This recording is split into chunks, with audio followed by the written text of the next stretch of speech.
Hello class, welcome back.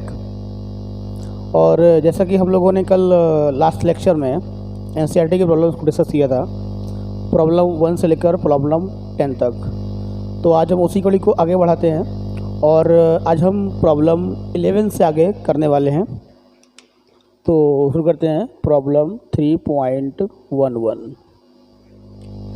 Okay, यहाँ पर कह रहा है read each statement below carefully and state with reason as examples if it is true or false। मतलब यहाँ पर कुछ दो चार केस दिए गए हैं और उनको बताना है कौन से ट्रू कौन से फॉल्स है विद रीजन। ठीक है, पहला सुनने के ध्यान से। और मेन जो स्टेटमेंट है वो ऐसा है कि particle in one dimensional motion, जो पार्टिकल है वो वन डायमेंशनल मोशन में है यहाँ पर। ओके, तो अब पहला ये बोला गया है with zero speed at an instant may have non zero acceleration at that instant.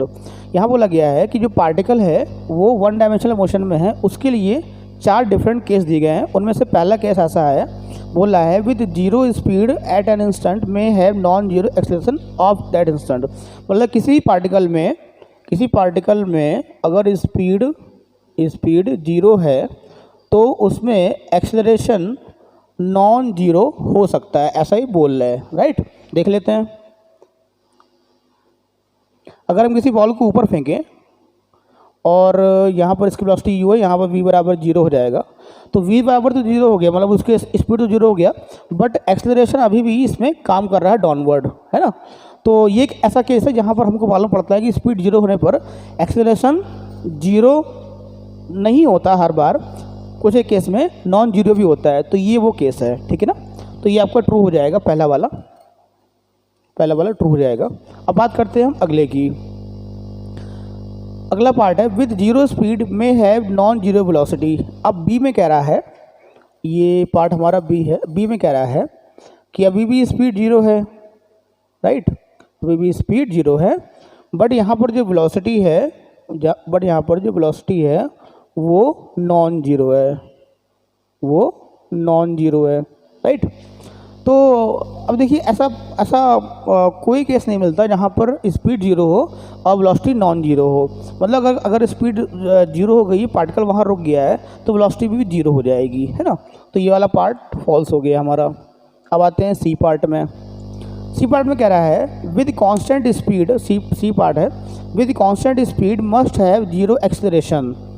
अगर कोई किसी बॉडी में कांस्टेंट स्पीड है,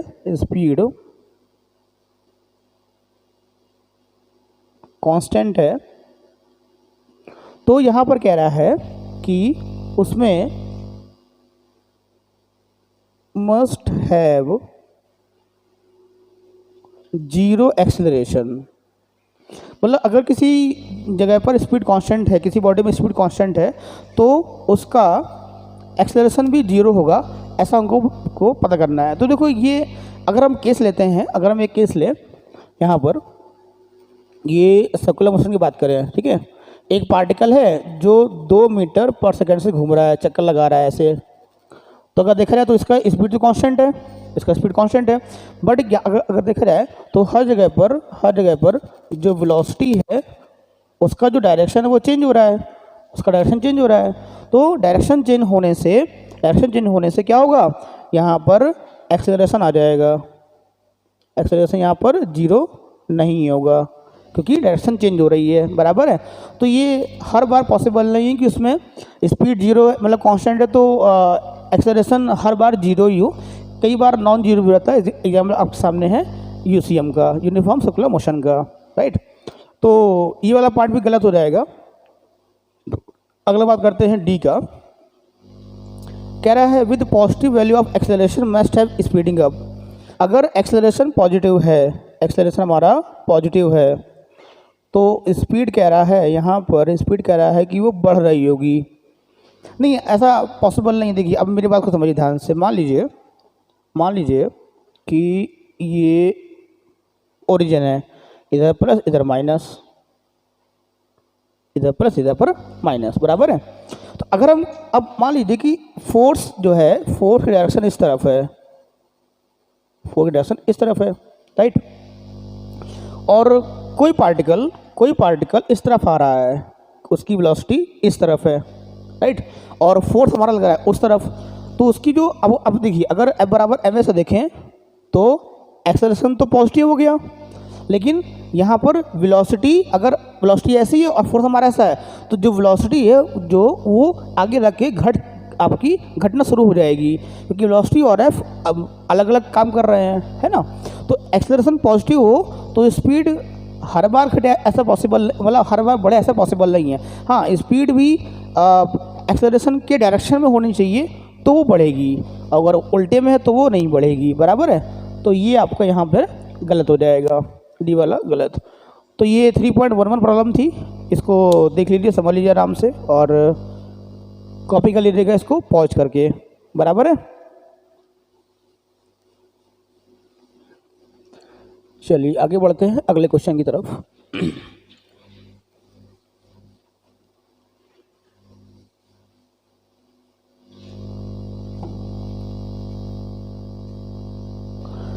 अगला क्वेश्चन है 3.12। चलिए मैं ये क्वेश्चन पढ़ लेता हूं मैं। A ball is dropped from the height of 90 metre, ball is dropped from the height of 90 metre on the floor.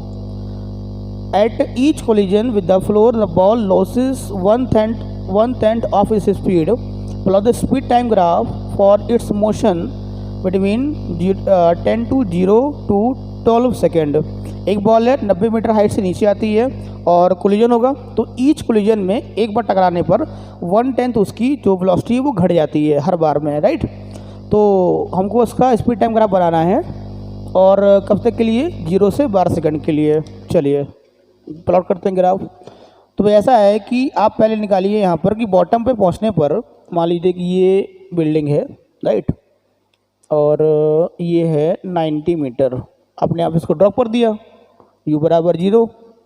तो यहाँ पर v की वैल्यू कितनी होगी, थर्ड वाला लगा लीजिए, √2gh, ये है ना, u की वैल्यू 0 रहेगी यहाँ से, इसको हटा दीजिएगा, ओके। तो 2 × 10 × h कितना है, 90, कितना हो गया ये 1800, तो 9 दूनी 1800 मतलब 30√2, वेलोसिटी यहाँ से 30√2 आ जाएगी यहाँ पर, है ना, मीटर पर सेकेंड, ये हो गया। अब टाइम देख लेते हैं, टाइम होता है u/g, कितना v/g हो जाएगा ना लास्ट के लिए। v कितना है आपका 30√2, d की वैल्यू 10, तो टाइम क्या हो गया 3√2 सेकंड। मतलब जो पहला कोलिजन होगा वो वहाँ पर स्पीड 32 मीटर पर सेकंड होगी और टाइम लगेगा 32 सेकंड। तो यहाँ पर हम ग्राफ को ड्रॉ कर लेते हैं, ये टाइम हुआ और ये हमारा हो गया स्पीड को भी ले लेते हैं, वेक्टर मोड लगा देते हैं, ठीक है, इसका मतलब स्पीड हो गई, ओके। अब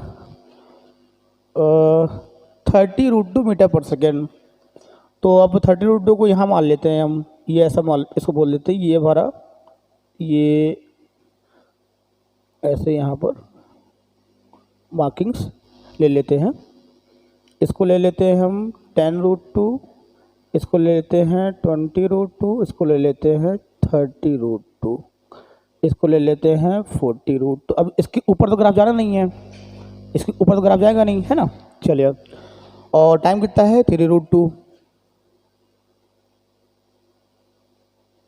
ये 3√2, तो यहाँ पर ले लेते हैं अपन लोग √2, 2√2, 3√2, है ना। फिर आगे ले लेते हैं 4√2, 5√2, 6√2, ऐसे लेते हैं, उसको चले जाते हैं। हमको जो ग्राफ ड्रॉ करना है वो निकालना है 0 से 12 सेकंड के लिए, है ना।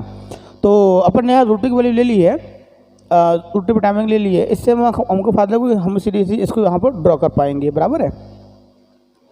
चलिए, तो अब यहाँ पर आते हैं 30√2 और 3√2 कहाँ मैच कर रहे हैं, ये यहाँ जाके मैच कर रहे हैं, तो आपका जो आप ड्रॉप करोगे तो स्पीड बढ़ेगी उसकी, ग्राफ ये आ जाएगा, क्लियर हुआ, राइट। ओके भाई, ये बात थी फर्स्ट कोलिजन की, ये बात थी फर्स्ट कोलिजन की। अब हम आते हैं सेकंड कोलिजन में। अब हम आते हैं सेकंड, सॉरी फर्स्ट कोलिजन में नहीं, ये बॉडी तो अभी नीचे आके टकराने वाली है, राइट। तो अब होगा फर्स्ट कोलिजन आपका, अब होगा आपका यहाँ पर first collision, right, first collision. चलिए, तो फर्स्ट कोलिजन जब हम बात करेंगे तो वेलोसिटी अब जो वी डैश है वो 1/10 घट गई, 1/10 घट गई, कितनी बची, 9/10 बची पार्ट, है ना, किसकी, वी की। 1/10 घट गई ना, तो कितनी बची, 9/10 पार्ट बची, किसकी बची, वी की। वी कितना है, 32 इंटू 9/10।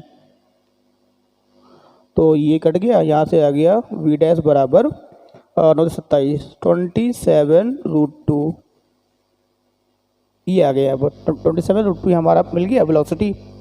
अब इस वेलोसिटी से बॉल क्या है, ऊपर चलेगी, इस वेलोसिटी से बॉल क्या है, ऊपर चलेगी, ऊपर जाएगी। टाइम निकाल लेते हैं कि ये कितनी देर में ऊपर पहुंच के टकराई, फिर ऊपर में कितना टाइम लगेगा उसको आने में। यहाँ पर टाइम निकाल लेते हैं अपन। तो टी डैश जाके हो जाएगा U/G, कितना है, U वी डैश है अपॉन G, कितना वी डैश है, 27√2/10। तो टी डैश जाके हो गया 2.7√2 सेकेंड। अब वहाँ बनाना पड़ेगा हमको वी डैश 27√2। अब देखिए क्या हुआ, अब बॉल आप टकराई, उसकी स्पीड चेंज हुई, कितना स्पीड है उसका, कितना स्पीड है उसका, 27√2। तो 27√2 कहाँ से शुरू होगा, लगभग यहाँ से, है ना। तो अब जो ग्राफ शुरू होगा आपका वो यहाँ से शुरू हो जाएगा। अभी हम कहाँ पर हैं, आप अर्थ पे टकरा चुके हैं यहाँ पर, राइट। स्पीड आपकी घट गई है, 1/10 पार्ट घट गई है, ओके। टाइम कितना लगा आपको, 2.7√2। ऑलरेडी अब यहाँ पर थे, इसके आगे हमको जोड़ना पड़ेगा 2.7√2, 2.7√2 मतलब लगभग 3√2, लगभग 3√2 अप्रॉक्स अगर वैल्यू अगर ली जाए तो ये 2.7 यहाँ पर कहीं आके आएगा 2.7√2, राइट, कहीं यहाँ पर आके आ जाएगा। तो ये हमारा ऐसा ये ग्राफ रिड्यूस हो गया, ये ऐसे डॉट लाइन बना सकते हैं हम, डन। तो ये जो ग्राफ नीचे आया ना यहाँ पर, आपको यही है 1/10 आपका रिड्यूस हुआ है। अब कहाँ पहुँच गए आप, आपने उसको जहाँ पे आपने उसको ड्रॉप किया था, ठीक है, मतलब ड्रॉप करने वाले पॉइंट पे पहुँच गए, और मतलब थोड़ा उसको नीचे होंगे अपन, उस पॉइंट में थोड़ा नीचे है, राइट। तो ये हमारा टाइमिंग हमारा आ गया। अब इसके बाद बॉल दोबारा नीचे जाएगी, बॉल दोबारा नीचे जाएगी। तो जब बॉल दोबारा नीचे जाएगी तो ये ग्राफ फिर से ऊपर तरफ जाएगा, ऐसे जाएगा, राइट। ये यहाँ से दोबारा ऐसे इस तरफ जाएगा, क्योंकि अब आप किसी हाइट पर आ चुके होंगे, बराबर है। तो फिर वो ग्राफ नीचे जाएगा, ऐसे बॉल नीचे जा रही है, फिर उसकी स्पीड वहाँ से जाके बढ़ेगी, राइट। और कितने से टकराएगी, 27√2 से टकराएगी वापस। ग्राफ दोबारा वहीं पहुँच जाएगा। फिर आप उसका 1/10 निकाल लोगे, ग्राफ नीचे आ जाएगा, फिर ऐसे होगा, फिर बढ़ाओगे, फिर उसका 1/10 निकाल लोगे, ग्राफ ऐसे जाएगा, फिर ऐसे जाएगा, फिर निकाल लोगे, 1/10 घटाओगे, तो आप देखोगे ग्राफ धीमे धीमे ऐसे घटता फाइनली यहाँ पर आ जाएगा, ठीक है। तो मैंने एक सैंपल लेके आपको बता दिया है, बाकी आप इसको ड्रॉ कर लीजिएगा। इसमें कोई कॉम्प्लिकेशन नहीं है, मतलब बहुत ज़्यादा, मतलब देखा जाए तो बिल्कुल भी टफ नहीं है ये, आप इसको आराम से कर सकते हैं, है ना, आराम से हो जाएगा ये। मैंने आपको एक कोलिजन को बता दिया, अब आप अगला कोलिजन, थर्ड, फिर फोर्थ, ऐसे देख लीजिएगा। कहाँ तक के लिए, 12 सेकंड तक के लिए, बराबर है, ओके। चलिए,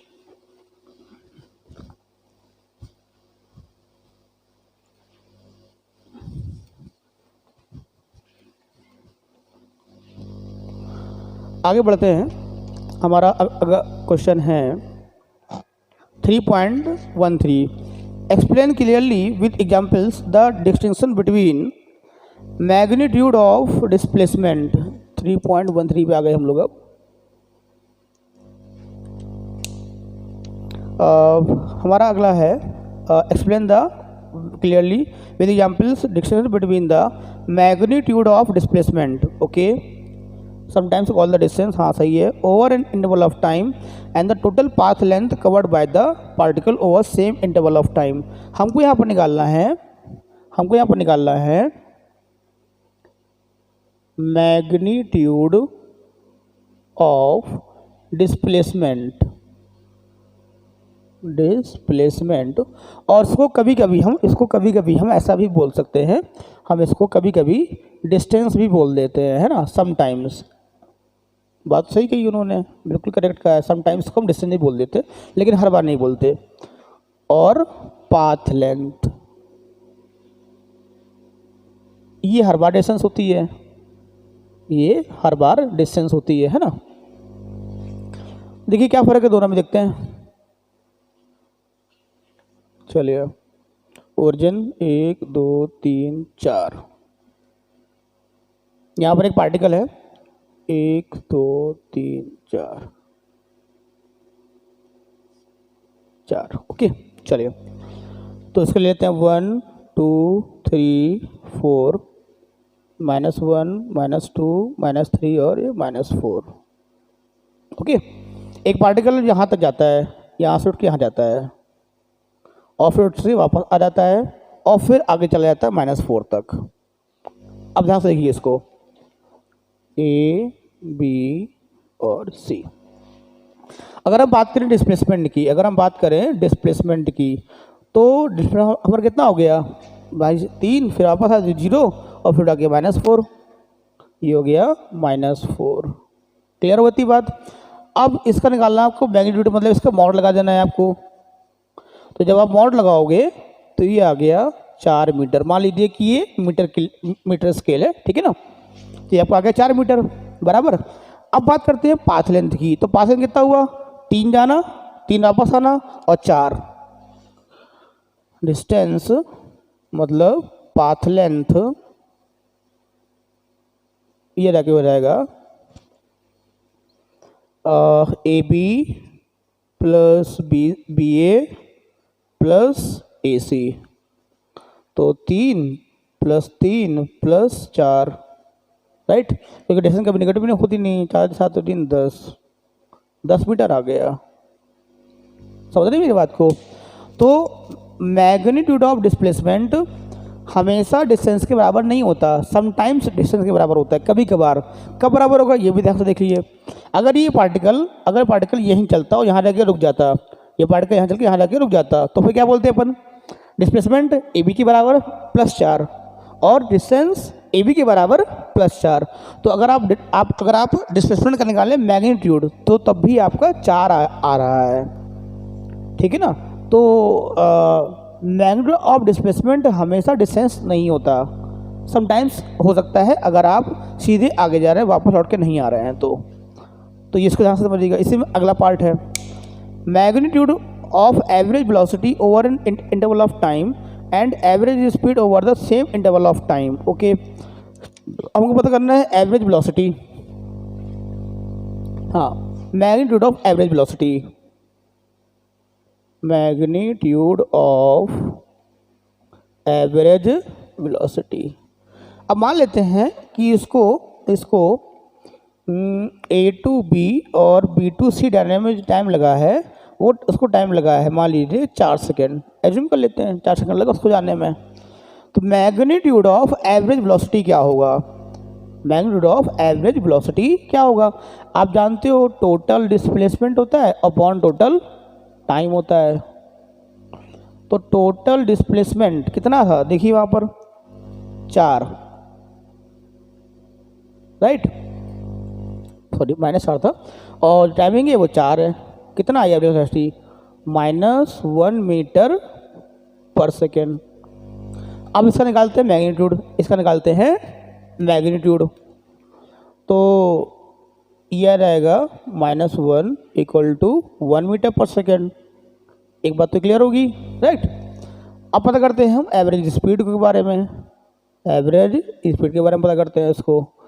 तो ये क्या होता है, total distance upon total time. तो टोटल डिस्टेंस कितनी है, 10 है, टाइम कितना है 4, 2.5 मीटर पर सेकेंड ये आ गया यार, बराबर है। तो 2.5 मीटर पर सेकेंड आपका आ रहा है एवरेज स्पीड, जबकि मैग्नीट्यूड ऑफ एवरेज वेलोसिटी आ रही है 1 मीटर पर सेकेंड। तो यहाँ पर भी फर्क आ गया। कई बार हम बोलते हैं कि मैग्नीट्यूड ऑफ एवरेज वेलोसिटी हमारा एवरेज स्पीड कहलाता है, लेकिन नहीं, अगर आप सीधे जा रहे हैं तो ही कहलाएगा, हर बार नहीं कहलाएगा। तो ये डिफरेंस बताने के लिए आपको ये क्वेश्चन बनाया गया है यहाँ पर, बराबर है।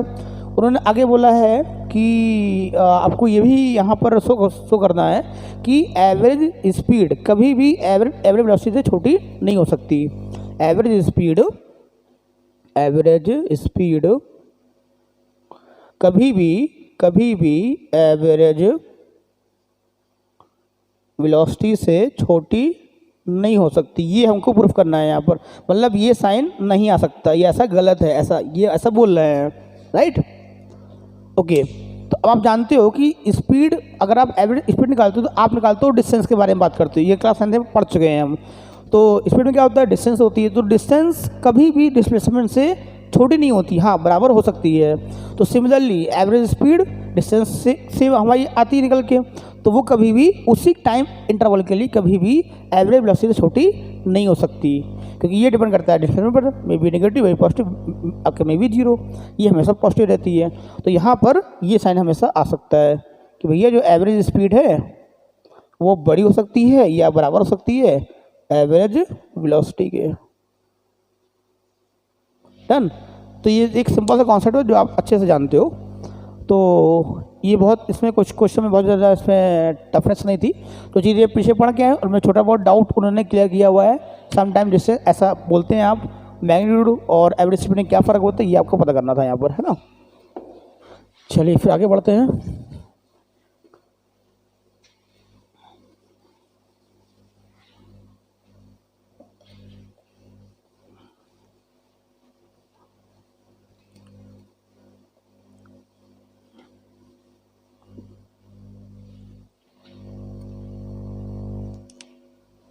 अब आते हैं अगले क्वेश्चन की तरफ 3.14 पे, राइट। ओके, 3.14 क्वेश्चन कहता है a man walks on a straight road from his home to a market 2.5 kilometre away with the speed of 5 kilometre per hour. एक आदमी है जो अपने घर से मार्केट जाता है और 2.5 किलोमीटर दूर है और उसका स्पीड है 5 kilometre per hour. Finding the market close he instantly turns and walks back home at a speed of 7.5 kilometre per second.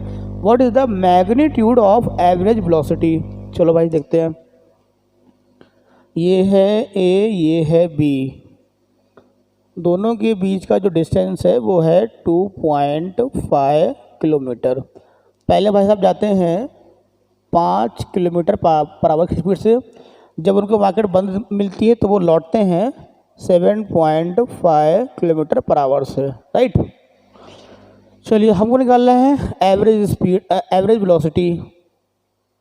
Average velocity आप देख के समझ गए होंगे, पार्टिकल जहाँ पर था वहीं पे दोबारा आ गया, तो इसमें बहुत ज़्यादा तामझाम नहीं है। अपॉन टोटल टाइमिंग, भाई ये 0 हो गया अपॉन टोटल टाइमिंग, सो कोई मतलब नहीं रही, आप कोई वैल्यू उठा के रख दो, आएगा तो 0 ही ना। तो एवरेज वेलोसिटी कितनी आ गई, 0 आ गई। लेकिन अब ये आप सोचोगे क्वेश्चन व्हाट इज ये, अब इसके बाद वाला क्वेश्चन देखो ध्यान से, अब इसके बाद जो क्वेश्चन है उसको ध्यान से देखने की बात है। कह रहा है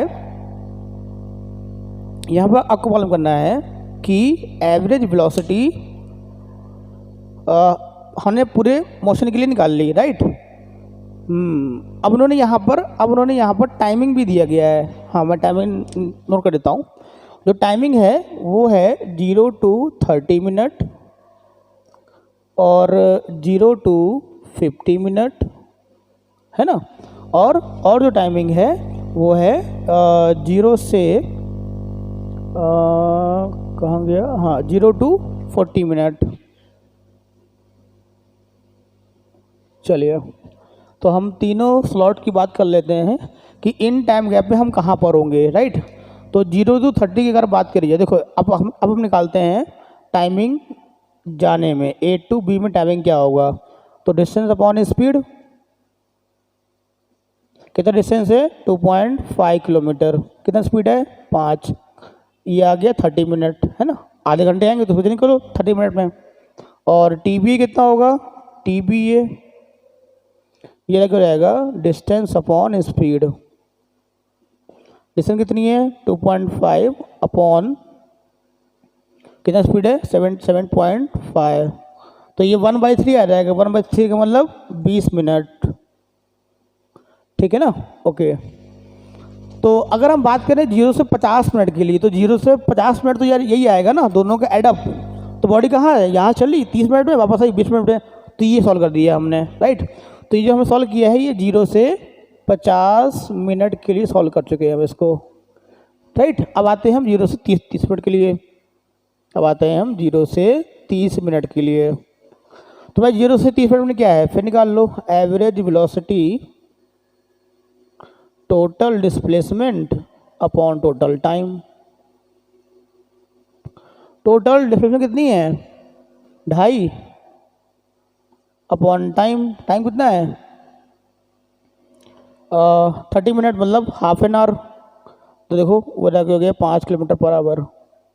अब तुम बोलो सर आपने इतना इजी क्यों सॉल्व किया, सॉल्व कर दिया है, अब थोड़ा पेंसिल के सॉल्व कर दिया, लेकिन आप इसको ऐसे भी कर सकते हो, इसका स्पीड चेंज नहीं हो रहा है यहाँ से यहाँ तक के लिए, कांस्टेंट स्पीड है, राइट।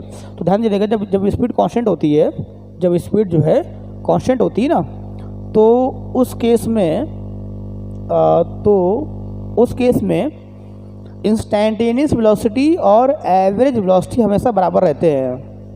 ध्यान दीजिएगा, कब, जब आप एक डायरेक्शन में जा रहे हैं सीधे और आपकी स्पीड कांस्टेंट है, तो उस केस में एवरेज वेलोसिटी और इंस्टैंटेनियस वेलोसिटी कैसी होती है आपकी, सेम हो जाती हैं।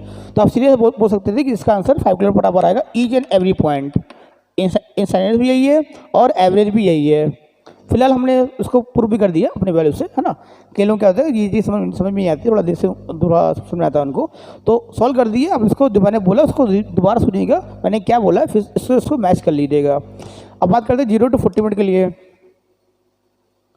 0 to 40 मिनट।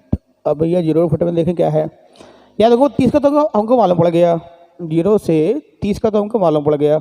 अब बात करें हम 30 से 40 की। अब देखो ना थोड़ा इसको जल्दी करेंगे। अब देखो 30 से 40 मिनट मतलब यहाँ पर आपका रहेगा 10 मिनट, राइट। अब यहाँ से यहाँ तक का टाइमिंग है टोटल 20 मिनट, दिख रहे हैं आप, TBA यहाँ से तक का 20 मिनट है। तो 10 मिनट में बॉडी कहाँ पहुँचेगी, यहाँ कहीं पहुँचेगी बीच में से, यहाँ पहुँचेगी, सी में पहुँच जाएगी।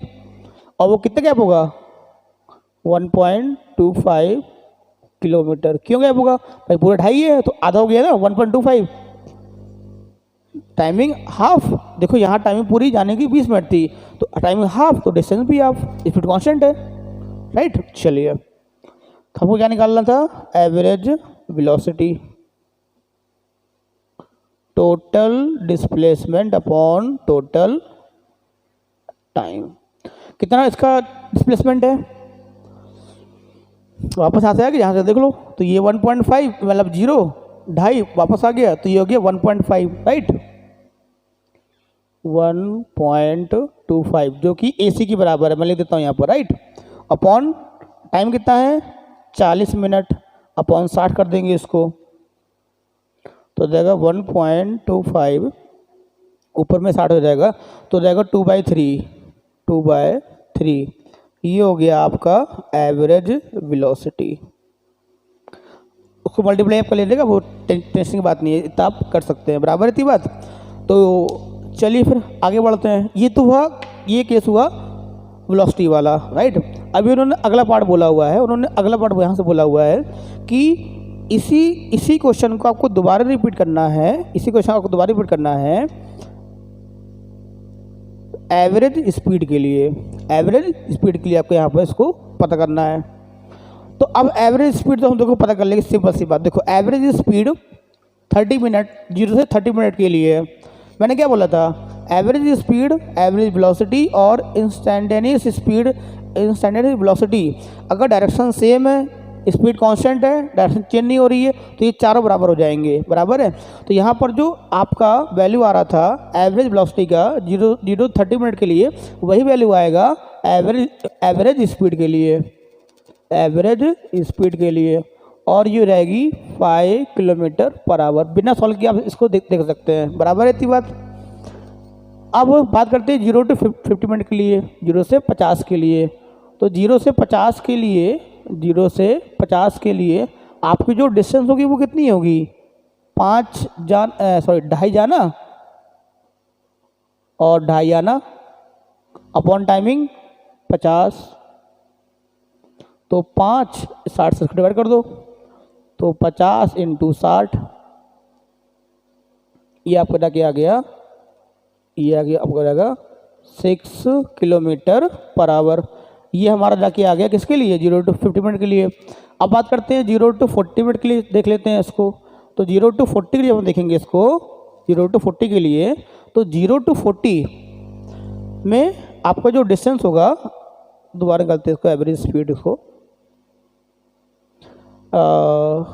यहाँ पर एवरेज स्पीड कितना डिस्टेंस होगा, देखो 2.5 किलोमीटर तो यहाँ से यहाँ पहुँचा ही है, और फिर वापस 1.25 किलोमीटर। अब डिस्टेंस में हम चीज़ों को ऐड कर देते हैं ना, तो हो जाएगा AB + BC, AB + BC upon 40, कितना हो जाएगा 2.5 + 1.25 अपॉन 40 अपॉन 60, तो 3.75 सॉरी 3.75 इंटू 3/2, ये आपका आ गया एवरेज स्पीड। ये आपका आ गया एवरेज स्पीड किसके लिए, 0 to 40 मिनट के लिए। तो 0 to 40 मिनट के लिए देखिए एवरेज वेलोसिटी ये है, दिख रहा है आपको, और उसी के लिए एवरेज स्पीड कितनी है, ये है, बराबर है, राइट। तो ये आपको ऐसा सॉल्व करना था। और आपको उन्होंने एक वर्ड बोला था, मैं आपको बताता हूँ, उससे उसको कोई मतलब नहीं है। उन्होंने बोला था magnitude of average velocity, right. तो आपकी डायरेक्शन तो कभी आप ओरिजिन से पीछे जा नहीं रहे हो, तो आपकी जो एवरेज वेलोसिटी हमेशा पॉजिटिव आएगी, तो उसका मैग्नीट्यूड हमेशा पॉजिटिव आएगा। तो ये सब जो भी आपने वैल्यू निकाली है ना, ये और ये वाली और ये वाली, ये सब मैग्नीट्यूड हैं एवरेज वेलोसिटी के, बराबर है। और अगर ये माइनस में होते तब इसको मॉड लगाते हैं, आप उसको प्लस में बाहर निकाल लेते हैं। क्लियर हो रहा है। तो यार ये क्वेश्चन था, क्वेश्चन बहुत टफ नहीं है, क्वेश्चन ट्रिकी भी नहीं है, बस थोड़ा यहाँ पर ध्यान देना था कि अगले 10 मिनट के लिए क्या यहाँ पर थोड़ा उन्होंने गेम चेंज किया था, वो आपको थोड़ा सा चेक करना था। बाकी सॉल्यूशन आपके सामने है, देख लीजिएगा, समझ में ना आए तो उसको पूछ लीजिएगा। चलिए फिर आगे बढ़ते हैं।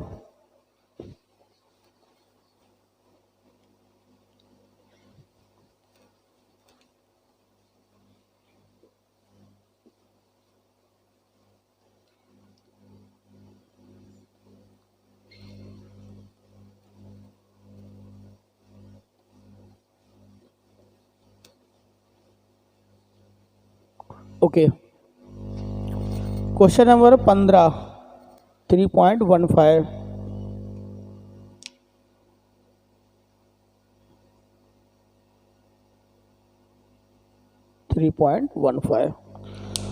चलिए क्वेश्चन में कह रहा है यहाँ पर कि in question 3.13 and 3.14 we have carefully distinguished between the average speed and magnitude of the average velocity, no such distinction is necessary. ठीक है, अब यहाँ पर उन्होंने एक वर्ड बोला हुआ है, उसको ध्यान से देखिएगा। उन्होंने बोला है no such distinction is necessary when we consider instantaneous speed and magnitude of velocity. हाँ, इसका हम फर्क मालूम कर चुके हैं। और अब अगला उन्होंने बोला है full stop, the instantaneous speed is always equal to the magnitude of instantaneous velocity why. देखो मैं वही बात बोल रहा था, मैंने जो बोली थी आपको A to B के लिए 5 किलोमीटर आंसर दोनों के इसमें आ रहा था ना, वही बात उन्होंने यहाँ बोल दी। उसको आपको बताना था। उन्होंने पूछा ऐसा क्यों होता है, आपको मैंने बताया कि भाई अगर आप A to B सीधे जा रहे हो, डायरेक्शन चेंज नहीं हो रही है, स्पीड कांस्टेंट है, तो एवरेज वेलोसिटी वही होगी, क्योंकि गैप उतना ही है, टाइम उतना ही है, एवरेज स्पीड उतना ही होगा, डिस्टेंस उतनी, टाइम उतना है। मैग्नीट्यूड ऑफ एवरेज वेलोसिटी उतना ही होगा क्योंकि आप वापस नहीं आए हो। दूसरी बात, इंस्टेंटेनियस वेलोसिटी उतनी ही होगी, हर एक पॉइंट 5 वैल्यू रखोगे। अब ये वाली प्रॉब्लम अगर आप देखें ध्यान से तो अब अगर आगे बात करते हैं, इंस्टेंटेनियस स्पीड देख लीजिए तो भी हर पॉइंट 5 होगी। तो ये चारों चीज़ें बराबर हो जाती हैं, जो कि मैंने आपको अभी बताया था थोड़ी देर पहले, है ना। तो उसमें टेंशन लेने की बात नहीं है। क्वेश्चन नंबर 3.15 हम ऑलरेडी बीच में अभी उसको मतलब समझ चुके हैं, है ना। सीरीज जंप करते हैं 3.16 पर, 3.16 पर। ओके, इन्होंने ग्राफ दिए हैं, ग्राफ मैं ड्रॉ कर लेता हूँ यहाँ बोर्ड में। एक्सटी ग्राफ है ये, उन्होंने दिया हुआ है कुछ डायरेक्शन ऐसा दिया हुआ है। अच्छा, यहाँ डायरेक्शन उल्टा है। ये अगला ग्राफ है, बीटी ग्राफ है। ये बीटी ग्राफ है, ये ऐसा है। अगला ग्राफ है, स्पीड टाइम ग्राफ है। ये इन्होंने ऐसा लाया हुआ है। स्पीड मतलब हमारा, चलो एक्चुअली लिख लेते हैं इसको, सॉरी स्पीड है ना यार, तो अपन ऐसा लगाएंगे, वेक्टर का मॉडल ले लेंगे। और अगला है टोटल पाथ लेंथ, मतलब ये कहना चाह रहे हैं डिस्टेंस टाइम ग्राफ है, ठीक है ना, डिस्टेंस टाइम ग्राफ है। ये ऐसा आ रहा है। कह रहे कौन सा ग्राफ सही, कौन सा ग्राफ गलत है, ठीक है, तुरंत जल्दी देखेंगे। ग्राफ कभी भी टाइम एक्सिस पे रिवर्स नहीं होता, दिख रहा है आपको, नियम आपको मैंने क्लास में समझाया था, गलत। एक टाइमिंग पे दो वेलोसिटी हैं, एक प्लस में और एक माइनस में, जो कि पॉसिबल नहीं है। एक टाइमिंग में आदमी पार्टिकल के पास दो वेलोसिटी पॉसिबल नहीं है, राइट, मतलब रियल आदमी है। अगर भूत है भगवान तो पता नहीं है, मैंने आज तक भूत नहीं देखे हैं, ना भगवान को देखा है। लेकिन किसी भी ओरिजिनल मतलब मैटर के लिए जहाँ पर मास है, उसके लिए एक टाइमिंग में दो वेलोसिटी होना पॉसिबल नहीं है। तो ये भी गलत हो गया आपका। चलिए, ये स्पीड टाइम ग्राफ है, ये स्पीड टाइम ग्राफ है, और स्पीड कभी नेगेटिव में जाती नहीं है, गलत। टोटल पाथ लेंथ कभी भी हमेशा पॉजिटिव होती है, वो कभी भी इसका ग्राफ नीचे नहीं आता, आपको मैंने पढ़ाया था। तो सीधी से बातें गलत है, तो फिर बोलना क्या, आपको पता ही चल गया होगा कि मैं क्या बोलने वाला हूँ, फिर वो बोल देता हूँ। चारों ग्राफ गलत है, मुबारक हो, ठीक है। चलिए इसको आगे बढ़ेंगे।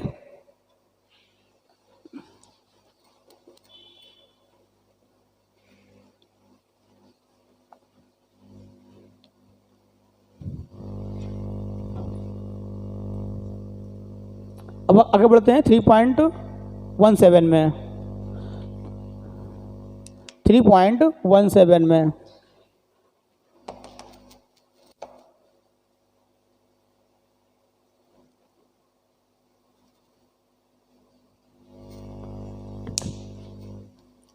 ओके, अब क्वेश्चन में आगे बढ़ते हैं, और आगे बढ़ते हैं हम 3.17 में, और 3.17 को पढ़ लेते हैं क्या बोलता है वो। हाँ भाई, 3.17 कहाँ हो तुम? ये सामने बुक, मेरे सामने आ गई बुक, ओके, है ना। ओके, तो यहाँ पर उन्होंने क्वेश्चन बोला हुआ है कि भैया यहाँ पर उन्होंने ग्राफ दिया हुआ है, ये ग्राफ है एक्सटी ग्राफ, है ना, और उन्होंने जो शुरू किया है यहाँ से, फिर ऐसा ले गए हैं ये, ठीक। उन्होंने टाइम लिया हुआ है, और ठीक है, उन्होंने दो टाइमिंग लिए हुए हैं, एक लिया हुआ है 0 छोटा, एक लिया है 0 से बड़ा।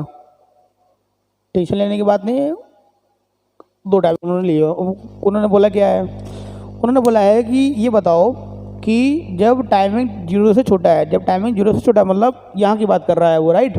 तो क्या पार्टिकल स्ट्रेट लाइन में मूव कर रहा है? Particle moving in straight line, particle moving in straight line, नहीं, क्योंकि उसका जो डिस्टेंस या जो, एक सेकंड, हाँ हाँ, जो भी ग्राफ है डिस्प्लेसमेंट या डिस्टेंस ग्राफ है, राइट, उन्होंने दिया हुआ है, तो वो जीरो है ना, देखो एक्स की वैल्यू जीरो है यहाँ पर, सिर्फ टाइम ही निकल रहा है आगे की तरफ, तो वो इस लाइन में मोशन नहीं कर सकता क्योंकि वो जीरो पर है, पहली बात।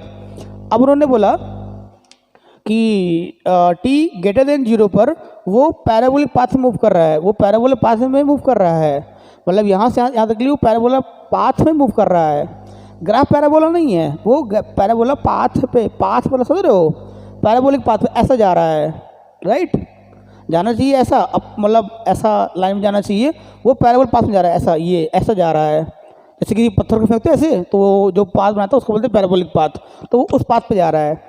तो देखते हैं, चेक करते हैं, अगर इसको ध्यान से देखा जाए तो ये हमारा बन रहा है अपवर्ड पैराबोला y बराबर एक्स स्क्वायर, तो इसको हम मैच कर सकते हैं 1/2 AT स्क्वायर से, अगर हम इनिशियल वेलोसिटी को जीरो मान लें, राइट। तो अगर देखा जाए तो यार ये जो इक्वेशन है ये तो सेकेंड इक्वेशन मोशन हमको निकल के आ रही है, सेकेंड इक्वेशन ऑफ मोशन हमको समझ में आ रही है यहाँ से, हाँ, तो सेकेंड इक्वेशन ऑफ मोशन हमारी वन डायमेंशन के लिए है ना,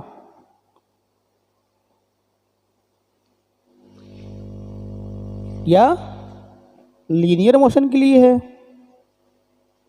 या लीनियर मोशन के लिए है, तो ये बोल रहे हैं कि ये पैराबोलिक पाथ पे जा रहा है, नहीं, वो लीनियर मोशन में जा रहा है, जबकि जो इसका जो पाथ है वो लीनियर मोशन है, जबकि जो इसका ग्राफ है वो पैराबोला बन रहा है। तो हमको समझना पड़ेगा कि पाथ और ग्राफ में डिफरेंस होता है। तो अगर कोई लाइन, अगर कोई पार्टिकल लीनियर पाथ पे जा रहा है तो उसका ग्राफ पैराबोला भी बन सकता है, राइट, क्लियर हो रहा है। अगर कोई पार्टिकल लीनियर भी जा रहा है, लाइन भी मूव कर रहा है, तो उसका ग्राफ पैराबोला बन सकता है। लेकिन अगर किसी चीज़ का ग्राफ पैराबोला है, किसी का ग्राफ पैराबोला है, तो वो पैराबोलिक पाथ में ही मूव कर रहा हो, ऐसा पॉसिबल नहीं है, वो लाइन में भी मूव कर सकता है, बराबर थी बात, ध्यान रखिएगा। ये अच्छा क्वेश्चन ट्रिकी था। चलिए, तो पाथ और ग्राफ में डिफरेंस मालूम कर लीजिएगा, क्या क्या गैप होता है, राइट।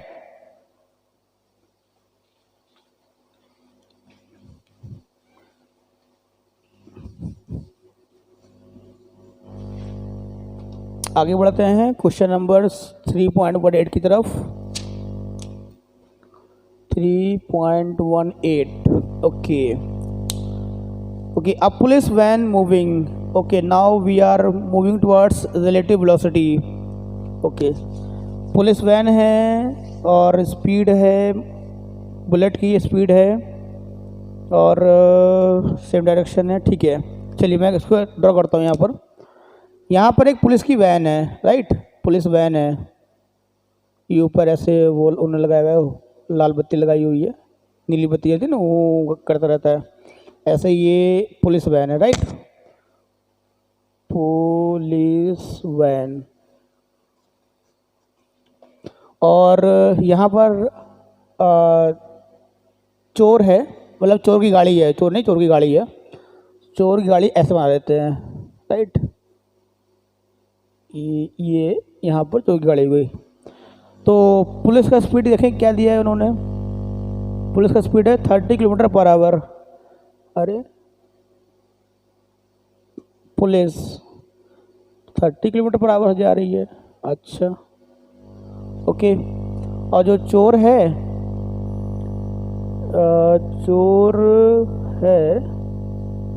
वो 192 किलोमीटर पर आवर से आगे जा रहा है। अरे बाप रे, इतनी फास्ट स्पीड, और पुलिस आराम जा रही है, मतलब पुलिस टहल रही है, चोर भाग रहा है, ठीक है, चलिए कोई दिक्कत नहीं। हाँ, तो अब यहाँ से क्या किया, अब पुलिस ने ये बात समझी कि भाई चोर तो हमसे बहुत फास्ट भाग रहा है, देखा जाए तो हम 30 पर है, वो 192 पर है। तो इन्होंने क्या किया कि उस चोर की गाड़ी को रोकने के लिए उन्होंने यहाँ से एक बुलेट फायर करी, उन्होंने यहाँ पे एक बुलेट फायर कर दी, और उस बुलेट की जो स्पीड दी गई है आपको, वो दी गई है 150 मीटर पर सेकेंड, 150 मीटर पर सेकेंड। इन्होंने यहाँ से बुलेट फायर कर दी है, बोला ना रुक जाओ, वो नहीं रुक रहा होगा तो उन्होंने ऐसे ऐसे गोली मार दी। देखते हैं क्या होता है।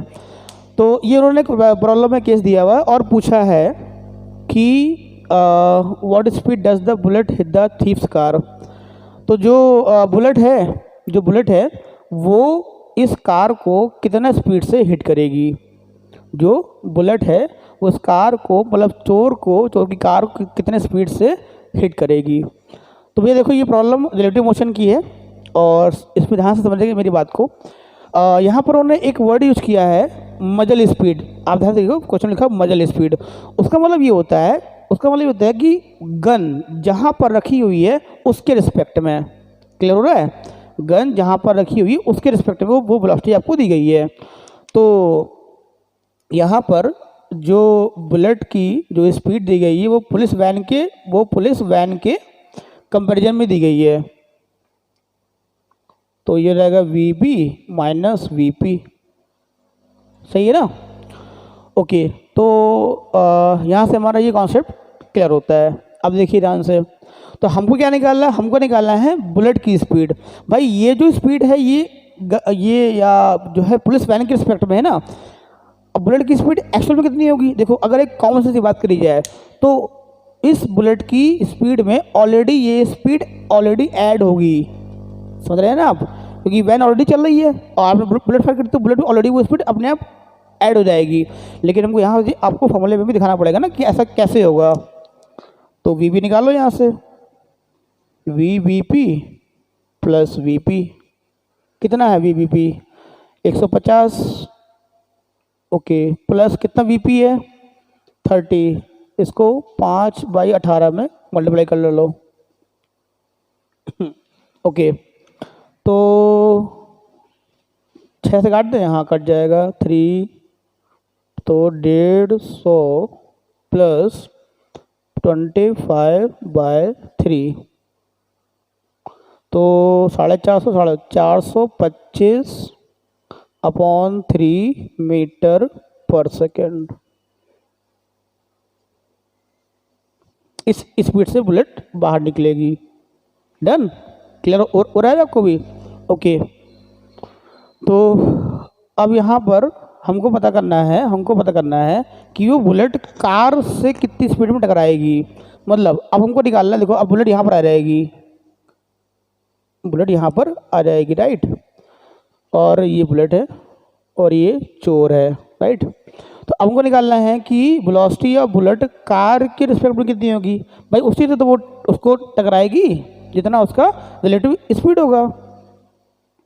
तो VB से कितना हो जाएगा, बुलेट माइनस कार। कितनी बुलेट की स्पीड है, 425/3 माइनस कार की स्पीड कितनी है, 192 × 5/18। क्लियर थी बात। तो अब इसको सॉल्व कर लीजिए, टाइम दे रहा हूँ मैं आपको 2 मिनट का, जल्दी फटाफट।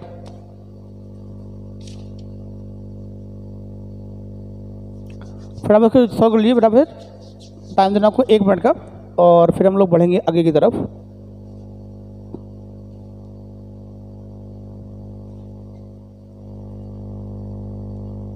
ओके,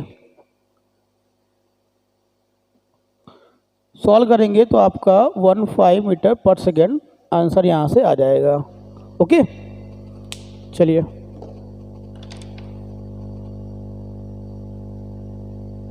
ठीक है। तो फिर अब आगे की जो प्रॉब्लम्स हैं वो इसके नेक्स्ट वीडियो में आ रहे हैं, मतलब इसी के बाद आपको सेकेंड लिंक मिल जाएगा, तो उसमें हम वीडियो बाकी की सॉल्यूशन देखेंगे, ठीक है ना। ओके।